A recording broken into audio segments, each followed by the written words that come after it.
अस्सलामुअलैकुम dear students, second year physics chapter number 12 electrostatics. आज हमारा नेक्स्ट क्वेश्चन है जो आज हम हल करने लगे हैं। टॉपिक हमारा वो है इलेक्ट्रिक फ्लक्स। इलेक्ट्रिक फ्लक्स को आज हम डिटेल से डिस्कस करते हैं। इस इलेक्ट्रिक फ्लक्स से पहले आप इस डायग्राम पर आ जाना है। सपोज करें ये हमारे पास number of electric field lines हैं जो आपको ब्लैक कलर में शो हो रही है, नजर आ रही हैं।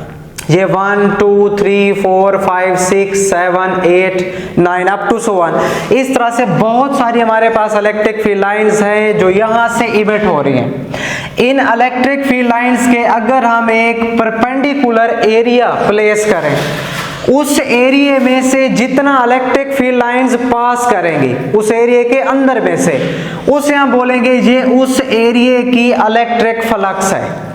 क्या मतलब हुआ? मतलब अभी फिलहाल ये जो हमारा एरिया पड़ा हुआ है ब्लू कलर में जो आपको शो हो रहा है, इसमें से जितना इलेक्ट्रिक फील्ड लाइंस पास हो रही हैं वो उसकी कहलाएगी इलेक्ट्रिक फ्लक्स, और इस एरिया में से जितना इलेक्ट्रिक फील्ड लाइंस पास हो रही हैं ये इस एरिया की कहलाएगी इलेक्ट्रिक फ्लक्स। अगर इस एरिया में से कोई भी इलेक्ट्रिक फील्ड लाइंस पास नहीं हो रही तो इसका मतलब उसकी फ्लक्स जीरो है। पास होने का मतलब यह है कि एरिया के अंदर में से गुजरें। जैसे मिसाल के तौर पर ये जो मेरा हाथ है ये एक सरफेस एरिया है या एरिया है, इसमें से ये दो इलेक्ट्रिक फील्ड लाइंस अगर पास कर जाएं इस तरह से, ये इस तरह से जब इसमें से पास करेंगी तो हम कहेंगे इसके अंदर इलेक्ट्रिक फ्लक्स है। अगर एरिया को हम इस तरह से प्लेस कर दें, अब ये जो हमारी इलेक्ट्रिक फील्ड लाइंस है या तो इस एरिया के ऊपर से गुजर जाएंगी या इस एरिया के नीचे से गुजर जाएंगी। कोई भी इलेक्ट्रिक फील्ड लाइंस इसके अंदर में से पास नहीं होगी। जब अंदर में से पास नहीं होगी तो हम कहेंगे इलेक्ट्रिक फ्लक्स प्रोड्यूस नहीं हुई। तो इसको हम यहां से डिफाइन करते हैं, the number of electric field lines. ये हमारी क्या है? Number of electric field lines passing through an area. किसी एरिया में से पास करें, सपोज ये हमारा एरिया था, ये भी एक एरिया था, held perpendicular to the direction of electric field lines. जो एरिया इन इलेक्ट्रिक फील्ड लाइंस की डायरेक्शन के परपेंडिकुलर होगा, जितना उसमें से इलेक्ट्रिक फील्ड लाइंस पास करेगी वो उसकी क्या कहलाएगी? Electric flux. रिप्रेजेंटेशन इसको हम डिनोट कैसे करते हैं, जाहिर कैसे करते हैं? It is represented by Greek letter। Greek letter वो हमारे पास है फाई, इसको हम फ्लक्स, और ई का मतलब है इलेक्ट्रिक फ्लक्स।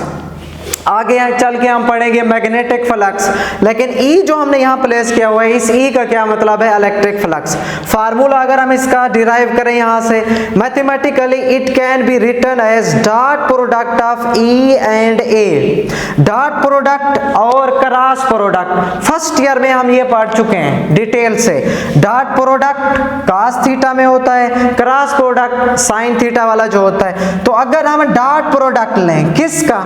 इलेक्ट्रिक फील्ड का और वेक्टर एरिया का। वेक्टर एरिया, इसको ध्यान से आपने सुनना, ये हमारा वेक्टर एरिया है, सिर्फ एरिया नहीं है, वेक्टर एरिया का। वो किसके बराबर होता है? इलेक्ट्रिक फ्लक्स के। तो ये बन जाएगा हमारे पास इलेक्ट्रिक फील्ड डॉट ये डॉट प्रोडक्ट, और ये हमारे पास है वेक्टर एरिया ए डॉट, ये वेक्टर की फॉर्म में है। अगर हम इसको मैग्नीट्यूड की फॉर्म में लिखें, जब डॉट यहां से कैंसिल करेंगे तो उसके लिए हम यहां लिखेंगे ई ए सेम, और डॉट कैंसिल किया तो हमारे पास मैग्नीट्यूड की फॉर्म में क्या आ गया? cos theta. It is a scalar quantity. Electric flux हमारी कौन सी क्वांटिटी है? स्केलर है। क्यों स्केलर है? ये भी हम फर्स्ट ईयर में पढ़ चुके हैं। दो वेक्टर्स का अगर डॉट लें, दो वेक्टर्स का अगर डॉट प्रोडक्ट लें तो वो हमेशा किसके बराबर होता है? स्केलर के। लिहाजा ये कौन सी क्वांटिटी होगी? स्केलर क्वांटिटी होगी। इट्स यूनिट इज न्यूटन पर कूलम मीटर स्क्वायर। ये कैसे आया?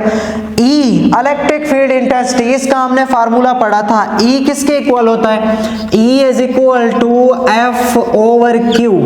यहां से अगर मैं ई का यूनिट निकालूं तो वो बनेगा न्यूटन पर कूलम। ये आ गया ई की जगह न्यूटन पर कूलम, और एरिया है, एरिया का यूनिट क्या होता है? Meter square. तो इलेक्ट्रिक फ्लक्स का यूनिट हमारा क्या बनेगा? न्यूटन पर कूलम मीटर स्क्वायर। इसके तीन स्पेशल केस हैं, उन केस को हम डिस्कस करते हैं। पहले ये जो मैं कह रहा था आपको वेक्टर एरिया, वेक्टर एरिया क्या चीज है इसको हम यहां से समझते हैं।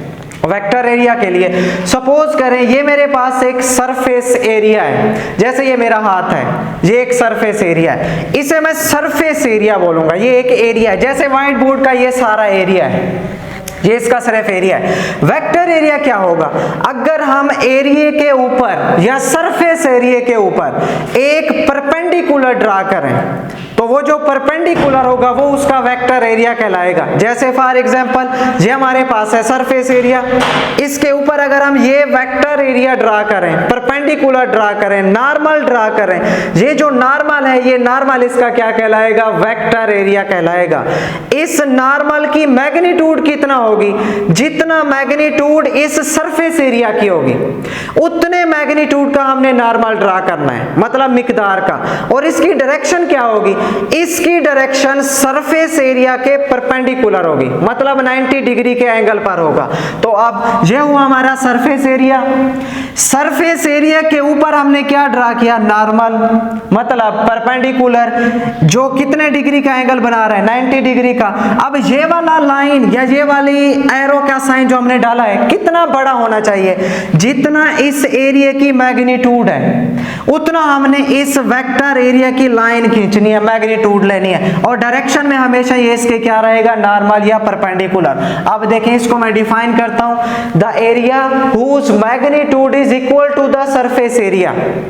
वेक्टर एरिया ये भी एक एरिया ही होगा, इसकी जो मैग्नीट्यूड होगी वो सरफेस एरिया के बराबर होगी। ये जैसे सरफेस एरिया है, इसकी मैग्नीट्यूड वेक्टर एरिया की मैग्नीट्यूड तो बराबर होगी, लेकिन its direction is normal to the surface, लेकिन इसकी जो डायरेक्शन होगी वो इस सरफेस एरिया के क्या होगी, नॉर्मल। नॉर्मल का क्या मतलब है, परपेंडिकुलर। आप देख भी सकते हैं ये हमारे वेक्टर एरिया की डायरेक्शन है जो इस सरफेस एरिया के क्या है, परपेंडिकुलर है। अब डिपेंडेंस पर अगर हम आए तो डिपेंडेंस में इलेक्ट्रिक फ्लक्स जो है वो तीन चीजों पर डिपेंड करती है, इलेक्ट्रिक फील्ड, ये एरिया हो गया, ये एंगल है किनके बिटवीन ई एंड ए, ये तीनों चीजें हमने यहां लिखी हैं। एक ये डिपेंड करती है इलेक्ट्रिक फील्ड इंटेंसिटी पर, दूसरे ये डिपेंड करती है एरिया ऑफ सरफेस, तीसरा ये डिपेंड करती है एंगल बिटवीन ई एंड ए। यहां से ये तीनों चीजें। केस नंबर 1 इसकी जो स्पेशल केस है, पहला हमारा केस है अगर हम सरफेस एरिया को या सिर्फ सरफेस को इलेक्ट्रिक फील्ड लाइंस के परपेंडिकुलर प्लेस कर दें। जैसे ये है सरफेस एरिया और ये जा रही है इलेक्ट्रिक फील्ड लाइंस, ये ब्लैक वाली, ये इलेक्ट्रिक फील्ड लाइंस कितने का एंगल बना रही है, 90 डिग्री का। इसका मतलब surface area electric field lines के क्या है, परपेंडिकुलर है। तो आप देखें ये इलेक्ट्रिक फील्ड लाइंस जा रही हैं और ये हमारा सरफेस एरिया है, ये इलेक्ट्रिक फील्ड लाइंस इस सरफेस एरिया के क्या है, परपेंडिकुलर। मतलब surface area electric field lines के परपेंडिकुलर है, लेकिन हमें जो एंगल चाहिए वो एंगल हमें किनके बिटवीन चाहिए, electric field lines, electric intensity और वेक्टर एरिया के बिटवीन। ये तो है इसका सरफेस एरिया ना। वेक्टर एरिया अभी मैंने आपको बताया, वेक्टर एरिया क्या होता है, सरफेस एरिया पर नॉर्मल। तो आप देखिए ये हमने सरफेस एरिया पर नॉर्मल ड्रा किया जो आपको रेड में नजर आ रहा है, ये बना है इसका वेक्टर एरिया। ये सरफेस एरिया है और ये इसका वेक्टर एरिया है, ये इस तरह, ये जो रेड कलर में शो हो रहा है। आप देखें इलेक्ट्रिक फील्ड लाइंस और वेक्टर एरिया के दरमियान एंगल कितना बन रहा है, 0 डिग्री। क्यों 0 डिग्री है, क्योंकि इनके बिटवीन, इन दोनों के बिटवीन एंगल कितना है, 0 डिग्री। क्यों 0 डिग्री है, क्योंकि ये दोनों पैरेलल है। आप देखें surface is held perpendicular to the electric field, surface electric field के परपेंडिकुलर है। In this case flux would be maximum, flux maximum होगा। क्यों होगा उसको हम प्रूव करते हैं। फ्लक्स का फार्मूला हमने पढ़ा EA, मैग्नीट्यूड में लिखेंगे EA cos थीटा। अब एंगल पुट करना है, किनके बिटवीन होगा, vector area and electric field. Vector area, ये वेक्टर एरिया है और ये इलेक्ट्रिक फील्ड है, ये दोनों एक दूसरे के क्या है, पैरेलल। एंगल कितना आएगा, 0 डिग्री। तो EA cos 0, cos 0 किसके बराबर होता है, 1 के। तो फ्लक्स हमारे पास क्या आ जाएगी, EA, मतलब मैक्सिमम फ्लक्स। ये जो परपेंडिकुलर का साइन है ये हमें क्या बता रहा है, ये हमें बता रहा है कि सरफेस एरिया परपेंडिकुलर है, सरफेस एरिया परपेंडिकुलर है, वेक्टर एरिया पैरेलल है।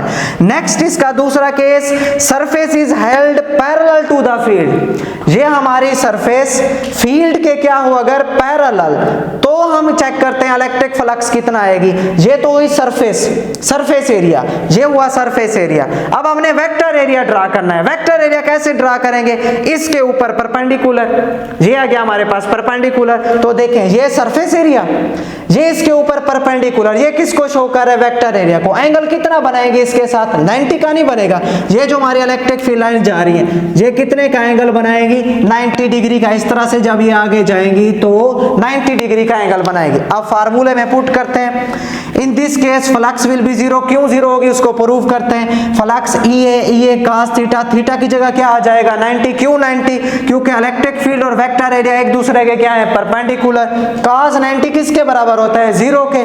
जीरो जिसके साथ मल्टीप्लाई हो, आंसर जीरो। तो हमारे पास फ्लक्स क्या आ जाएगी, मिनिमम या फिर जीरो।